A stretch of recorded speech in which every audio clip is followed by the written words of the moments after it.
Thank you for joining us again tonight, folks. We have a very, very special event tonight for you. I have a speaker all the way from France. His name is Etienne de La Boetie II. He's not really from France, but he's going to speak about voluntarism and non-coercive organizational structures, something that he and I share a very big passion about. Because that's what I've been talking about for the last 30 or 40 years. So I'm so excited to have you on tonight, Etienne, and just really, really anxious to get into this topic with everyone, especially at this time in our lives and in the state of our country and what we're going through. This whole concept of coercive government versus non-coercive structures is on everyone's mind, because you have to be blind to see that if we don't do something about what's happening to us now, we're basically going to be like livestock, right? Would you agree with that? 100%. Clyde, it's good to be with you, and thank you for putting this together for everybody. Thank you. You know, as you mentioned, I use the pen name Etienne de La Boetie squared. Yes. And I'm the author of this book right here, Government, the Biggest Scam in History, Exposed. And the subtitle of my book is How Intergenerational Organized Crime Runs the Government and the Media. And I come at it from a voluntarist standpoint. And for those that aren't familiar with voluntarism, it's the idea that all human relationships should be voluntary. Nobody gets to use violence on anybody else. The government doesn't get an exception from morality. And in fact, government is in itself inherently illegitimate, because it's impossible to delegate rights that you don't have yourself to a representative to represent you doing something you don't have the ability to do yourself. You can't be bound by a social contract that you didn't sign.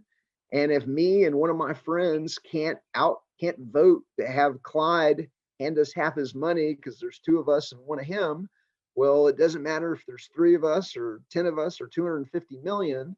There's no magic number that makes something that is inherently immoral now moral just because the mob decides to vote on it. Yeah, and right. So what my thesis is, and I call it organized crime theory, is that government was never intended to protect life, liberty, and property.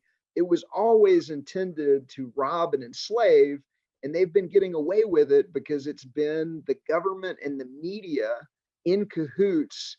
I take it back to the 1700s and the quote unquote founding of the country, but you could even take it back further, and that the rulers figured out that they can control perception widely by, number one, forcing everybody to their mandatory government schools where they teach you how it's legitimate that they get to rule you and how they get to rule you. And you get to vote in their crooked elections against candidates that they've financed with unlimited capital, and you can only spend so much on advertising, and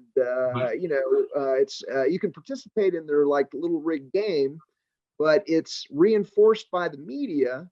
And in the United States, and I break it down in the book's designed for visual learners, lots of visualizations, lots of media ownership charts, lots of organization charts showing there's about 6 monopoly companies running hundreds and hundreds of subsidiaries to give everybody the illusion of choice. Right. And then on the media side, there's about 24, search engine, video sharing sites, fact-checking sites, Facebook, Twitter, Wikipedia, Discuss, the Comment Engine, Reddit, Google, YouTube, that are controlling perception widely on the DARPA internet, right, because they've been given an unlimited capital right out of the gate, and what looks like, handed, DARPA technology. Can I, excuse me 1 second, Etienne? When you go this way, I can't hear you. When you're right where you are right now, we can hear you. Okay, got it. All right, I'll try. Great, perfect.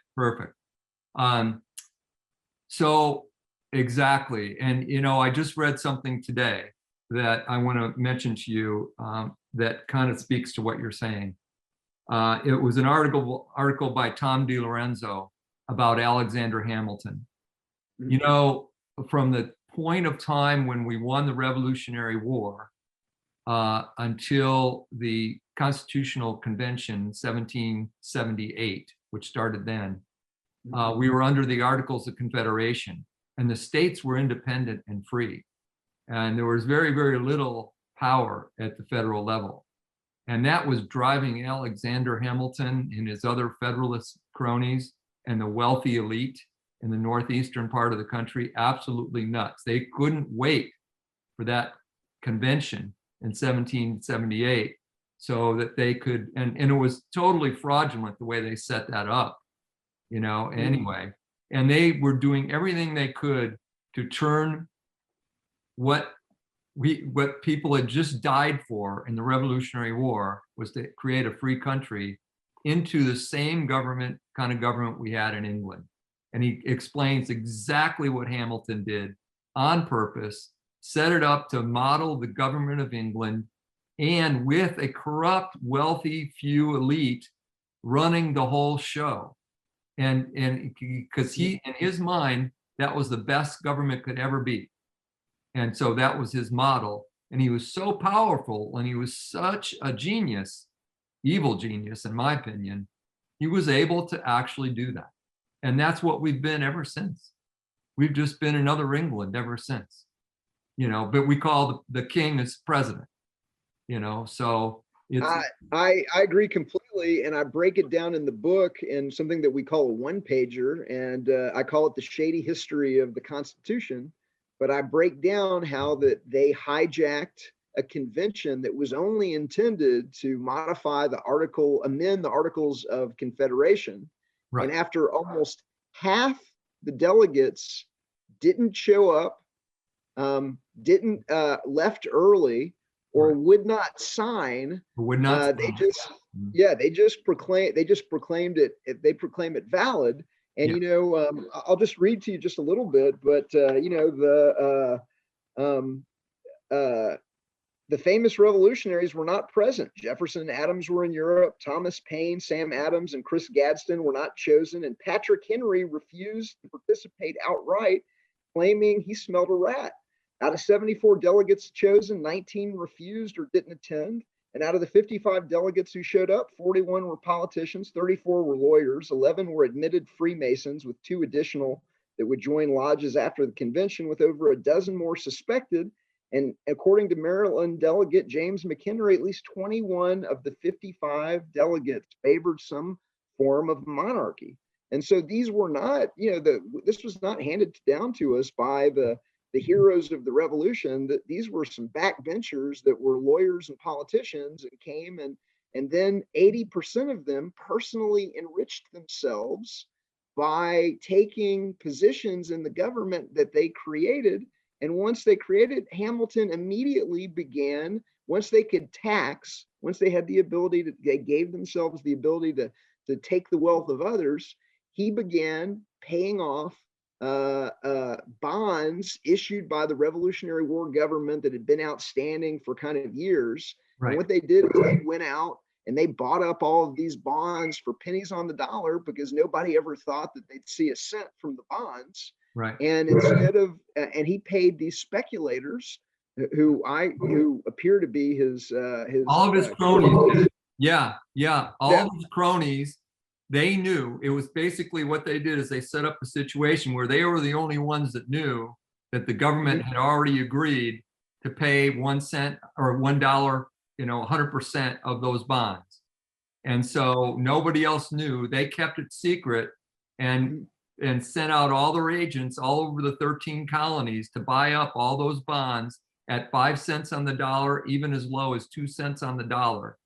They sent schooners. They sent people up and down the coast on schooners to buy up the bonds. They sent out horsemen and riders. It was a mad scramble to get all these bonds. And then that was the first scam. The second scam was, after that, he began paying off the debts of the states, the state debts. And Thomas Jefferson openly questioned the these Functionality. expenses and the amounts. Yeah. And so people, back then were speculating it. Now you don't hear about that because the government, history is written by the winners, and everybody is forced to read the Federalist Papers. But if you really want to understand what was going on, you got to read the Anti-Federalist Papers, because they had it right. They said flat out, they called these people conspirators. They said this was a criminal conspiracy. At the time, they're contemporaries. And I'll just read one right here. This is Anti-Federalist Samuel Bryan writing as Sentinel in Sentinel 12, January 23rd, 1788. That investigation into the nature and construction of the new Constitution, which the conspirators have so long and zealously struggled against, has, notwithstanding their partial success, so far taken place as to assert the enormity of their criminality. That system, which was pompously displayed as the perfection of government, proves upon examination to be the most odious system of tyranny that was ever projected, a many-headed hydra of despotism, whose complicated and various evils would be infinitely more oppressive and afflictive than the scrounge of any single tyrant. The object of dominion would be tortured to gratify the calls of ambition and cravings of power of rival despots contending for the scepter of superiority. The devoted people would experience a distraction of misery, and that is what has happened. The Anti-Federalists called it. They said all power would centralize in Washington, D.C. They said it would become corrupt, and it didn't work. The Constitution did not limit government in any way, shape, or form. The Constitution did not protect rights in any way, shape, or form that everybody knows. It's been through an airport. There is no Fourth Amendment, or had a police officer search their car with no warrant. There is no Fourth Amendment. And soon as they had taken power, soon as the government was in place, they immediately instituted a tax on whiskey, and Washington and Hamilton took an army of 13,000 into Pennsylvania, where they rustled people out of their homes at midnight into the snow. They searched homes without warrants. They made people sign loyalty oaths to the new federal government. The Bill of Rights went right out the window 5 minutes after the new government came online. Yeah. Well, part of the scam was also, everything you said is true. The Bill of Rights, part of the scam was to put the Bill of Rights was intended by the people to be the preamble to the Constitution. It was the first 10, it was supposed to be the first 10 articles. If you read it, it says Article 1, Article 2, Article 3, and there's a preamble that says this Bill of Rights is to restrict this government, the Constitution. So that means that it's supposed to be the most powerful document. So anything that restricts another document is the primary document. So it was intended to be the first 10 articles. And the Article 1, what's now Article 1, 2, and 3, would have been Article 11, 12, and 13. That was what was intended. But the bar attorneys and the elites from the Northeast were powerful enough in the Congress to keep that from happening and just attach them on as amendments, which weakened the Bill of Rights right from the beginning. So, well, they were also cheating, and so you're absolutely right. But they were also cheating, and so as the subtitle of my book, "How Intergenerational Crime Runs the Government and the Media," it was organized crime controlling perception by censoring anti-federalist mail in New York, buying off the stenographer in the Pennsylvania. In Pennsylvania, I'll just read again from the Anti-Federalists. The convention's transcriber, Thomas Lloyd, appears to have been bought off by the Federalists and published only speeches by Federalists Wilson and McKean. So they were making sure that the transcribers weren't transcribing anti-Federalist speeches. And they famously collapsed a newspaper called the Pennsylvania Herald by withdrawing all of the subscriptions within their sphere of influence, because the Pennsylvania Herald was actually reporting on the anti-federalist case. It wasn't even necessarily pro-anti-federalist. They Yeah. just didn't want any anti-federalist anything reaching the people. And so it's been organized crime partnered with the media to control perception on a very, very wide scale. Yeah. And then today in the modern, version of that Now it's is Google, Google, YouTube, Facebook, Facebook, Twitter. Just the names just change, but everything else stays the same. It's the same kind of corruption, the same kind of censorship, same kind of control by an elite few. It's amazing, isn't it? And I think very few people know that. And I get in arguments with constitutionalists quite often.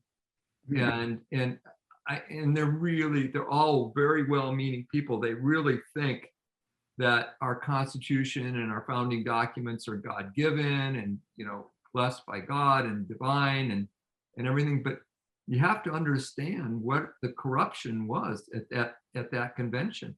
That convention was illegal. It was unlawful because the people only approved that convention to be for amending the Articles of Confederation. And not all 13 states signed it, agreed to it. I think there was one state that didn't. So the whole thing was illegal from the beginning.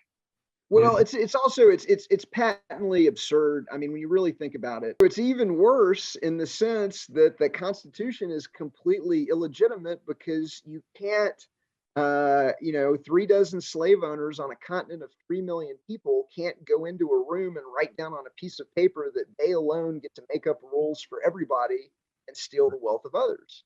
I mean, it's and I don't want to spoil the ending of the book, but the way they got away with it is they've slipped the population a pseudo religion called statism. They've been selling it to the population and they've been wrapping it up as a religion.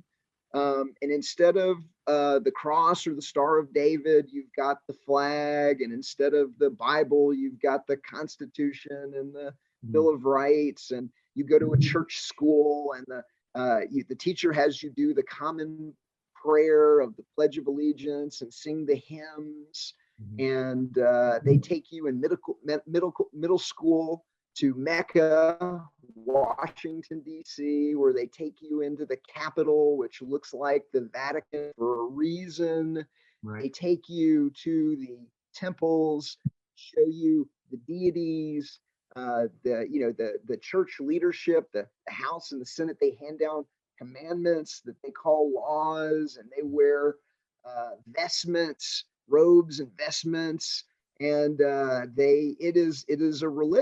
sliding it to the population as a religion, and they're doing that by controlling the information you receive as a child before you're old enough to really go, hey, is that logical? Is that moral? Does that really make sense?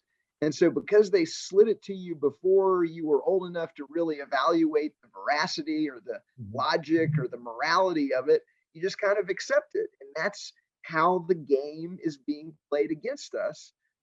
Even though it is, like I said, you can't delegate rights. You don't have yourself. You can't be bound by a social contract that you didn't sign. And democracy is two wolves and a sheep deciding what's for dinner, which is why I call voluntarism the only ism that is fair for everybody. Nobody gets the ring of power. Nobody gets to make up rules for anybody else. You've got to, it's not that there's no rules, it's that there's no rulers.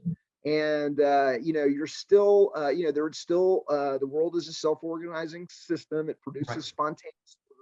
You can still have armed protective services, but it's going to be provided by West Tech or by Brinks or by ADT. And when the guy shows up, he's only got the same rights that you do, and because you have the right to protect your life, liberty, and your property, you can delegate that right to your armed protective services company. Like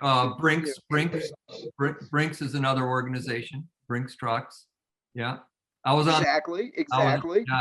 I was on their pistol team when I was 15 years old in Chicago, on the Brinks pistol team. That's kind of cool. So they would be more than happy to provide armed response, and then you would have a free market instead of having the monopoly police that think they have rights that other people don't. When the Brinks or the ADT arrives and he sees your neighbors are having a poker game, he doesn't think that he has the right to kick in the door and steal everybody's money out of the game, which was done in my community in Northern Virginia, where there was a very high stakes poker game. It was like a $20,000 buy-in, and they would have it was all doctors and lawyers and entrepreneurs, and they would have like world-class poker players that would come and play in the game. And so word got out, and so the Fairfax County SWAT team found out about it, and they kick in the door, guns drawn, and they steal 40% of the table under asset forfeiture. And this is only a couple of years after the same Fairfax County SWAT team, a Fairfax County police detective befriended an optometrist with no criminal record at a bar, got him to start betting on football games with him. And once they got him to the $2,000 limit, they go to the guy's house to arrest him. He comes out in his bathrobe, and the first SWAT guy out of the Suburban accidentally shoots him dead over football bets. And so all of these travesties that we are experiencing as the people be gone if people did not believe that the government had rights that they did not, and they had not been tricked into this belief system using the exact same techniques as an unethically manipulative religion or a cult. The thing is that for a lot of people, it's hard to grasp how it could work without government. And what I like to do is I like to give examples of organizations that are non-coercive. And there are many, and they're companies. Like Gore and Associates has 10,000 associates. They don't call them employees. There's virtually no hierarchy there.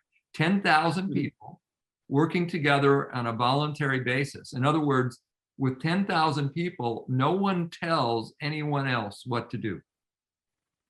And the way that they do it, and usually when I've seen these non-coercive structures, it's usually because they're broken up into small groups.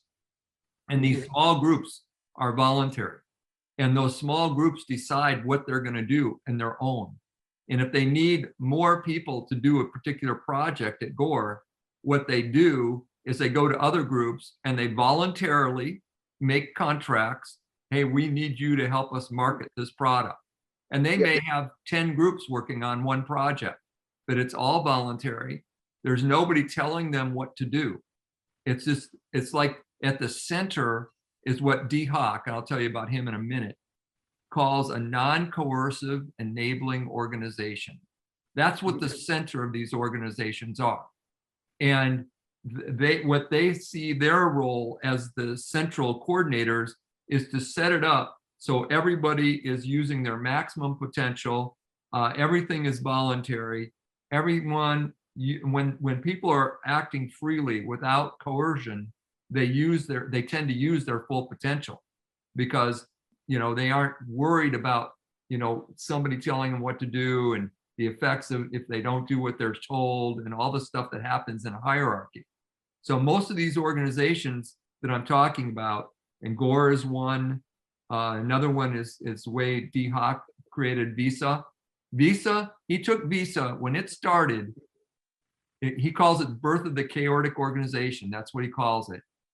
That company was the fourth or fifth credit card. They already had MasterCard. They already had American Express, and Bank of America was way behind the curve. They hired D. Hawk, and he said, I will do it. I'll take over, but on one condition: you do not tell me what to do. I will be doing some things that you will not believe and you won't understand. 7 years later, Visa, they turned it from Bank America to Visa. Visa was the largest commercial enterprise on planet Earth with over $1 trillion in revenue. The first company to ever hit that. And people said about Visa, we can't find the center. Where's the center? And like he said, he called it a non-coercive enabling organization. So there are models. There are models. I don't know if you're familiar with the Morningstar company. They're the largest tomato processor in the world. They have no hierarchical management, and I've heard of they them. actually Yes. they run an institute teaching other companies how, they've been so successful at it that they teach other organizations how to structure themselves without hierarchy as well. And so the way that with respect to government, the way that I describe it to people is just think of the government as a monopoly supplier of goods and services, and that anything that the government does besides redistributing income, which the government shouldn't be doing at all, Right. but whether it's air traffic control, Canada has privatized their air traffic control system, whether it's the roads, in the case of the roads, the property developers would build the roads. If you built a new shopping center, you'd have to build a road to it. And then the shopping center would be responsible for maintaining its own road. And they're going to watch the pennies a lot better than, bureaucrats in Washington, D.C. So everybody is going to pay, it's the roads are going to last longer because you're not in the government's not in bed with the contractors to keep contractors, so they can keep rebuilding them and everything like that. Exactly. You're gonna have better quality roads. You're gonna pay a lot less for them than you pay right now. You're going to eliminate this behemoth of a middleman in Washington, D.C. Whatever the service is, it would be better provided by the free market, by mutual aid societies, or by real charity than the government doing it. And because the government is running the money system and is running it in a dishonest way, where they allow banks to engage in fractional reserve banking, even though it's inflationary, even though it's stealing the value out of everybody else's money, your money should be gaining purchasing power every single year as innovations and productivity improvements reduce the costs of producing and distributing the luxuries and necessities of life. But instead, your money is losing value every year. And it's not that the value of your home is going up and your stock portfolio is going up, the Dow is going up. It takes more rapidly depreciating fiat paper tickets to buy the same amount of house, same amount basket of stocks, or the same goods and services. We're being robbed by the government and their agents and allies in banking. And that's where the tremendous profits come from, to monopolize the media and to provide unlimited capital to this handful of companies that is openly censoring on their platforms, openly censoring views like this. I got kicked off of Facebook. My Etienne de La Boetie account got kicked off of Facebook in May of 2018 in the first wave of censorship. And so, we're being shadow banned on Twitter. We're being kicked off of Facebook. We're being, our articles aren't being indexed on Google. It is a controlled perception program run by this intergenerational organized crime system. And they get away with it because the media is not telling you what's really going on in the world. And the media is not telling you what's going on, and they never will. Because, like you said, they're controlled. They're controlled by the people who really control this whole system, and that is pretty much the bankers, and their cohorts in the government. But they're all tied in together to control virtually everything, and the media is just like their propaganda arm. So, that's the problem. So you've got this narrative, and they're not going to let guys like you or me. They're going to do everything they can to shut us up, because these ideas that you and I are trying to get out there to people, they make sense. And if the people can really hear what we're saying, and we get and these ideas begin to get traction, then their game is over. So they have to try to keep that control of the media, and that's exactly what they were doing all the way back after the Revolutionary War. So It's been going on forever, and so at some point we'll figure it out. I hope, and people like you. Show them your book again, okay? So well, I want to actually show. So okay. one of the things that I do in the book is I try and make what was invisible to people visible. And so Oh, good. the book was designed for visual learners to bring them into insight like that. And I designed it for how do you take your friends, your family, and your relatives where you've tried to maybe explain, some of these ideas, and how do you do it effectively. And most people are visual learners. They come to insight much quicker and to a deeper understanding when they see something. And the example that I always give is, if you try and explain to your friends and your family and neighbors that there's 6 companies running hundreds and hundreds of subsidiaries to give everybody the illusion that there's all these different, information sources in society, they may or may not believe you. But if you show them a media ownership chart, Oh yeah, I love this one. Yeah. then all of a sudden they're like, oh wow, I didn't get it. I didn't, you've made something that was invisible now visible, and now they can understand, how COVID could be, how they could sell COVID on all the different channels, or how they could sell the, wars based on lies and manufactured intelligence.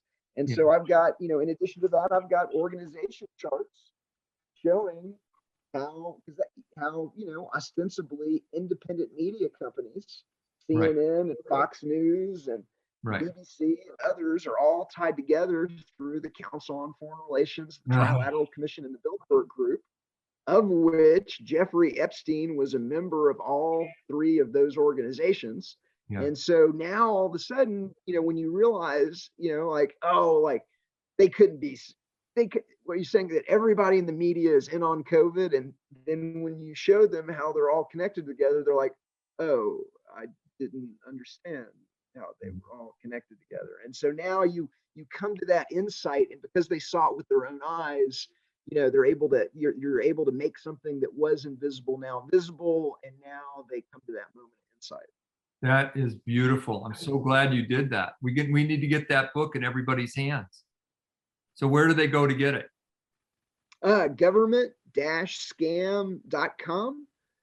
And the book is backed up by a credit card size flash drive that we call the Liberator.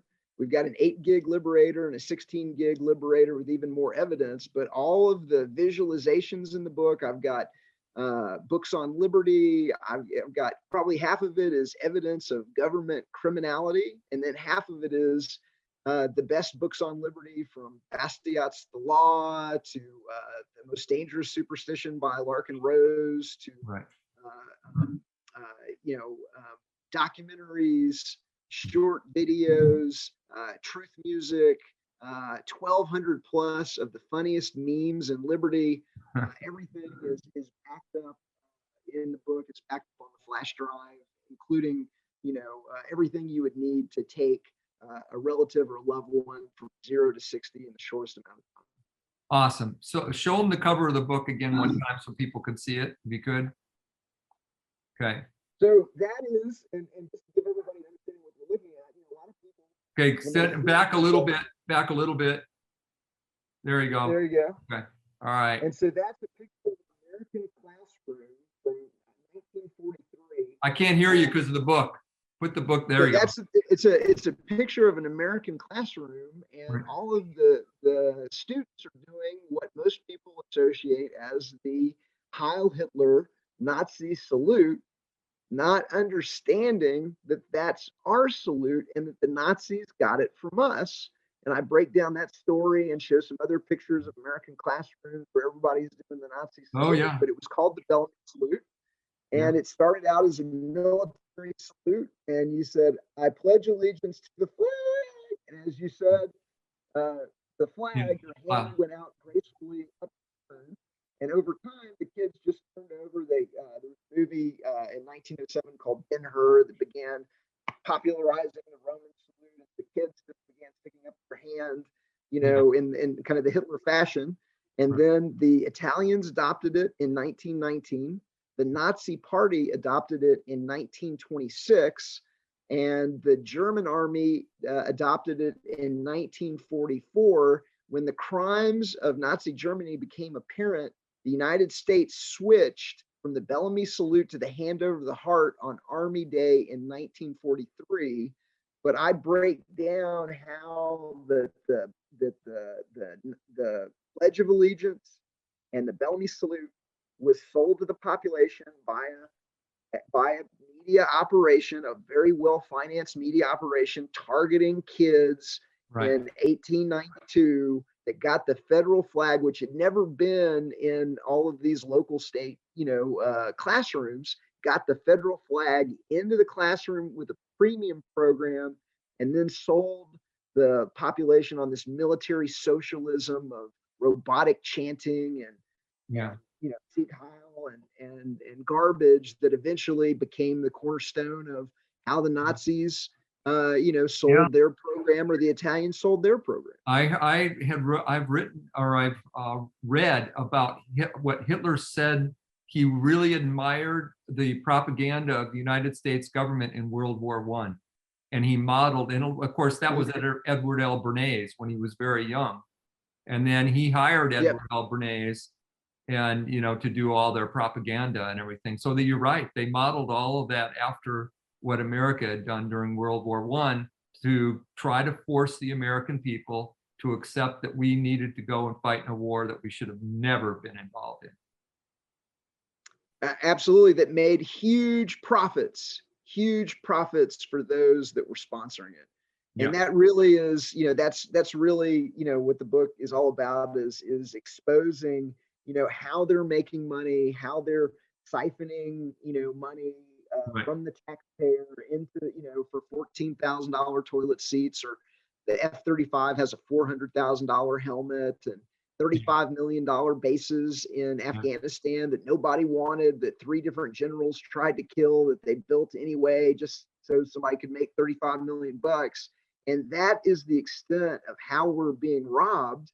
And once you look at it as intergenerational organized crime, once you realize that it's illegitimate, and once you, say, oh, well, then intergenerational organized crime, that is the key that unlocks all the locks. That explains why the Pentagon can't account for $10 trillion, why they lost $6 billion in physical cash in Iraq, the Fat Leonard scandal, the Bishop's Fund scandal, the, Solyndra handing trillions of dollars to private banks and private companies through the bailouts and the stimulus. And so it makes sense of everything. When you hear deep intergenerational organized crime, I think deep state and globalists and elitists, I think these are purposefully unhelpful, undescriptive terms. The FBI doesn't have a department of doing something about the deep state, but if you call it organized crime, then there's an expectation that they need to investigate and act. So what you're calling is intergenerational organized crime. I love it. I think you're absolutely onto something there. I think your book is great.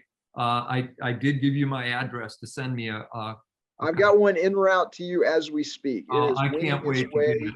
I am so excited that we had this talk. I think it's great. I think people will really appreciate everything that you had to say, and hopefully they'll buy your book and buy hundreds of them and share them with everybody, because I think you're really onto something here. And you put it in a way that I think people can really understand.